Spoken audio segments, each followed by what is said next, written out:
Lepo pozdravljeni v novi oddaji 7. Naredili smo primerjavo cen polževega vsadka in slušnega aparata. Kako se vlada bori proti sivi ekonomiji? Darko Kegel pripravlja album in videospot za skladbo Marino. V kratkih novicah pa si oglejte, kaj lahko počnete z aplikacijo Kinect. Vse to in še rubrika Ali ste vedeli v današnji oddaji 7.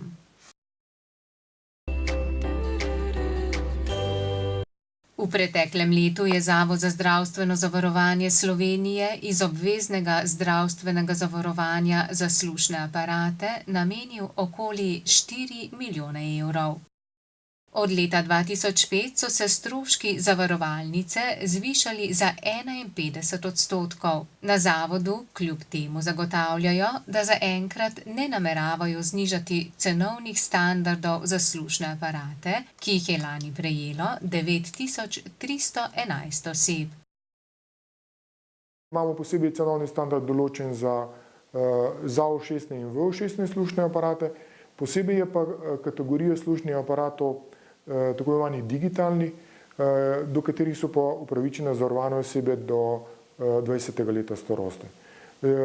Zdaj, pri teh slušnih aparatih, torej ko gre za tako imenovane enostavne slušne aparate, čeprav tudi ti so digitalni, je cenovni standard 296 oziroma 309 evrov. Pri digitalnih slušnih aparatih, torej za zavarovane osebe do 20. leta starosti, pa je ta cenovni standard višji in je 667 evrov.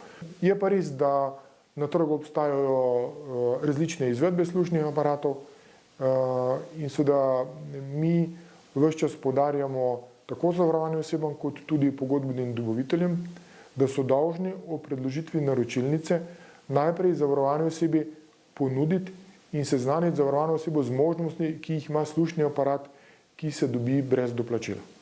Tako je, se mi zato v tem primeru vsem zavarovanim osebam svetujejo, da dejansko izkoristijo to možnost, torej testiranja slušnega aparata.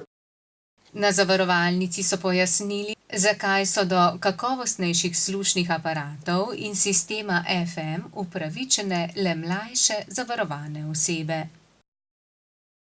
Pri slušnem aparatu smo že velikokrat imeli to dilemo. Ali gre dejansko za slušni aparat, ki je nujno potreben in ki je izključno potreben zaradi medicinske in zdravstvene rehabilitacije ali tudi širše. Naša ocena dejansko je, da slušni aparat seveda v življenju zavarovane osebe, zato da normalno funkcionira v družbi in tako naprej, je zelo pomemben. Vendar, če izhajamo iz medicinske rehabilitacije, je nekako ocena bila, da to, kar lahko zagotavljamo v višji vrednosti, je pač za te zavarovane osebe do 20. leta starosti. FM sistem je klasičen primer medicinskega pripomočka, ki ni neposredno povezan z medicinsko rehabilitacijo, ampak gre za tako imenovano širšo socialno rehabilitacijo. Zato je verjetno nerealno pričakovati, da bi lahko kakorkoli širili pogoje, torej da bi lahko drugim zavarovanim osebam starejšim od 15 let oziroma tistim predšolskim zagotavljali pravico do tega pripomočka. Pravico do sistema FM in drugih tehničnih pripomočkov, kot so svetlobna budilka, svetlobni zvonec in detektor otroškega joka, naj bi prinesel zakon o izenačevanju možnosti invalidov. ZIMI je bil sprejet že novembra 2010, vendar se še ne izvaja. Iz obveznega zavarovanja se krijejo tudi stroški vsaditve in uporabe vgradnih slušnih pripomočkov, kot sta polžev vsadek in kakovostno usidrani slušni aparat Baha.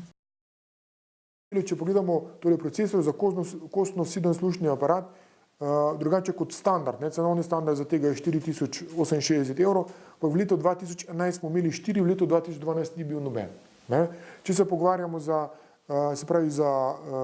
govorni procesor, za polžev vsadek, so pa seveda vrednosti zelo različne, ker so tipi procesorjev različni, se pa gibljajo od 7000 evrov naprej. Zdaj, konkretno se pravi, v letu 2012 je bilo govornih procesorov 29. Ne.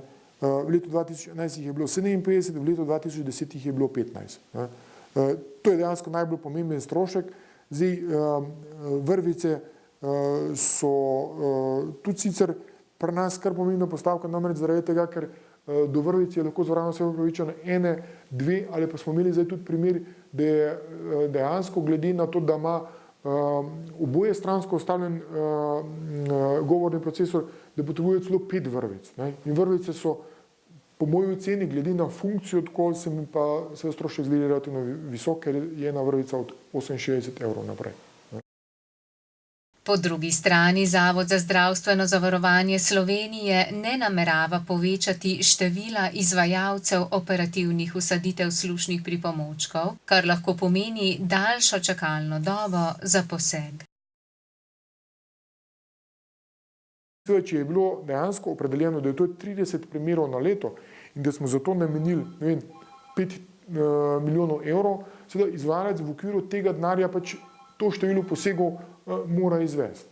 Seveda, zdaj, če je pa dejansko kandidatov bilo več, in jaz, če imam prave informacije, je predvsem bil problem v tem, da je klinika potem enostavno imela kandidatov več, kot je bilo dogovorjenih posegov. Seveda, potem so pač nastale čakalne dobe, tako kot vse posod pri nekih drugih posegih. To je verjetno bil nek razlog, da nekatere zavarovane osebe ali pa predvsem starši nekako so pričakovali, da bodo njihovi otroci prej na vrsti, kot pač jo ocenila klinika. Storitve, ki so dogovorjene v okviru pogodb, so jih seveda izvajalci tudi dolžni zagotavljati. Zdaj, v kateri starosti, kdaj, komu, to pa mi verjetno zelo težko opredeljujemo, ker namreč tu gre za strokovno odločitev zdravnika, tima, kakorkoli že, ki zdravi ali pa ki bo opravil poseg za zavarovano osebo. O številu posegov v prihodnjem letu se zdravstvena zavarovalnica in Ministrstvo za zdravje še pogajata z obema univerzitetnima kliničnima centroma v Ljubljani in Mariboru.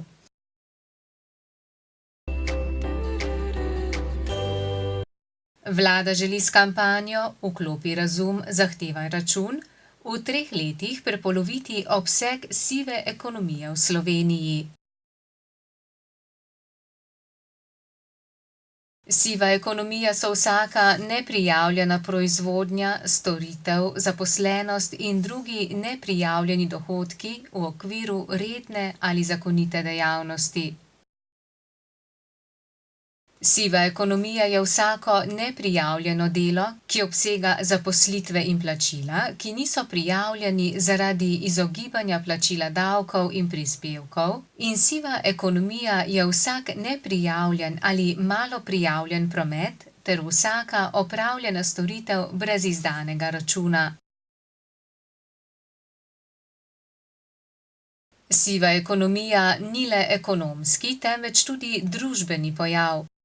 V času poslabšanih gospodarskih, finančnih in socialnih razmer sivo ekonomijo posredno izgubljajo vsi državljani. Saj je zaradi njenega obsega posledično manj denarja za šole, vrtce in štipendije, zdravstvo, socialno varnost, naložbe v infrastrukturo, čisto okolje in druge dobrine, ki jih zagotavlja država. Če javne blagajne, iz katerih se financirajo tudi prispevki za socialno, zdravstveno in pokojninsko varnost, beležijo izpad davčnih prihodkov in drugih dajatev, jih mora država nadomestiti z višjimi dajatvami drugje.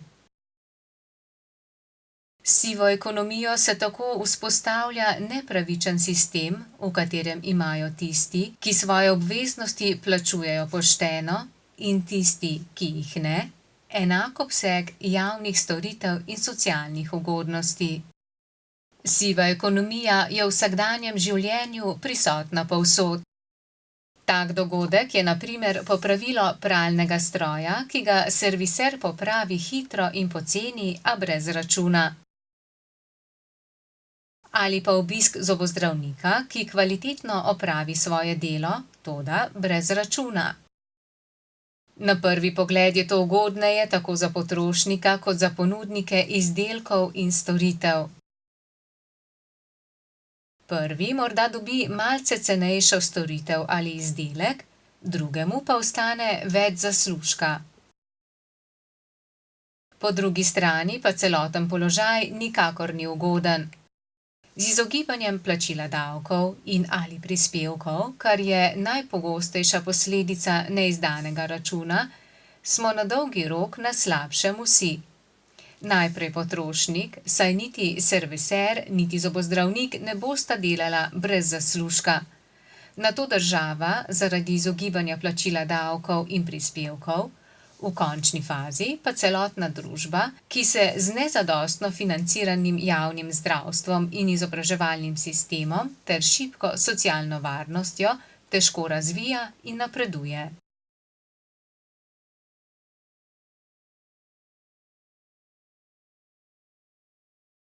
Delavci, ki delajo na črno, imajo le minimalno ali pa sploh nobene socialne varnosti v obliki pokojnine in zdravstvenega zavarovanja.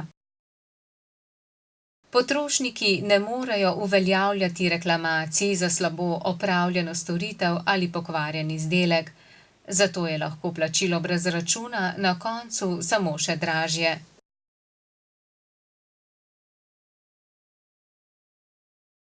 Siva ekonomija ni slovenska posebnost. Gre za globalni pojav, proti kateremu se bori vsa mednarodna skupnost. Že iz same definicije sive ekonomije izhaja, da je njen obseg izredno težko ugotavljati, saj njene dejavnosti niso uradno evidentirane. To je tudi razlog, da obstajajo le ocene njenega obsega. Domače in tuje ocene obsega sive ekonomije pri nas segajo od 10 do skoraj 24% BDP-ja oziroma od 3,5 do 8,5 milijard evrov. Po mednarodnih ocenah je obseg sive ekonomije v posameznih državah od okoli 10% BDP-ja, na primer v Švici, Avstriji, ZDA, pa tja do 45% BDP-ja, na primer v Rusiji, Estoniji, Grčiji. Slovenija je v zgornji tretjini držav. Po podatkih za leto 2011 je bilo v Sloveniji za 24,1% BDP-ja sive ekonomije. Vlada je začela kampanjo Vklopi razum, zahtevaj račun, s katero želi v 3 letih prepoloviti obseg sive ekonomije pri nas. Minister za kmetijstvo in okolje Dejan Židan, ki na vladni ravni koordinira aktivnosti boja proti sivi ekonomiji, meni, da je v Sloveniji sive ekonomije od 8 do 10 milijard evrov. Potrebno se je zavedati, da je siva ekonomija tudi moralni problem. Zato ni dovolj, da se v boju proti sivi ekonomiji spreminja zakonodaja in izvaja nadzorne akcije, ampak je potrebno ljudi tudi osveščati in spremeniti njihovo miselnost. Po mnenju ministra Židana je prav to cilj vladne kampanje Vklopi razum, zahtevaj račun. Siva ekonomija nam torej odžira varno starost, varno mladost, varen in delujoč zdravstveni sistem. Bodite aktivni in zahtevajte račun in tako poskrbite, da ne boste plačevali namesto drugih. Darko Kegl, oče najboljšega gluhega teniškega igralca v Sloveniji Marina Kegla, je v soboto 2. novembra premierno predstavil pesem o svojem sinu Marinu. Tako je izrazil priznanje ne samo Marinu, ampak tudi drugim vrhunskim gluhim športnikom, ker ve, kako težka je pot do dobrih rezultatov. Poslušajmo odlomek njegove pesmi.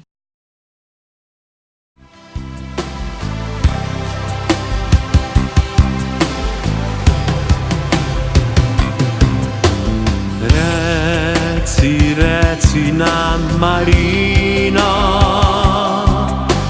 kdo ti šepeta v tišino,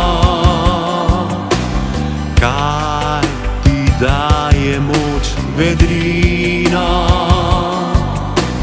ko ta svet drvile mimo.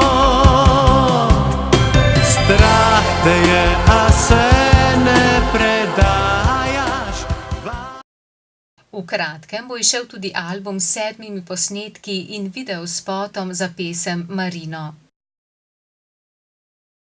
Darko ob tem upa, da bo s prodajo tudi nekaj zaslužil. Sredstva pa bo namenil financiranju Marinove teniške kariere. Ena sezona treningov in priprav stane 25.000 evrov. Gluhi športniki pa od države žal ne dobijo denarja. Znanstveniki podjetja Microsoft in Kitajske akademije znanosti so za napravo Kinect, ki zaznava človekove gibe in glas in je prvotno namenjena igranju računalniških iger, izdelali aplikacijo, ki gluhim omogoča lažjo komunikacijo. Prevajalnik znakovni jezik prevaja v govor in obratno. S to aplikacijo bi se lahko na primer gluh zdravnik s pacienti lažje sporazumeval in obratno, gluh pacient s slišečim zdravnikom. Uporaba takšne tehnologije bo omogočala gluhim bolj enakopravno vključevanje v družbo in na trg dela. Zdaj pa rubrika Ali ste vedeli? Če jajce istočasno stisnete na obeh koncih, ga nikakor ne morete streti. Poglejmo.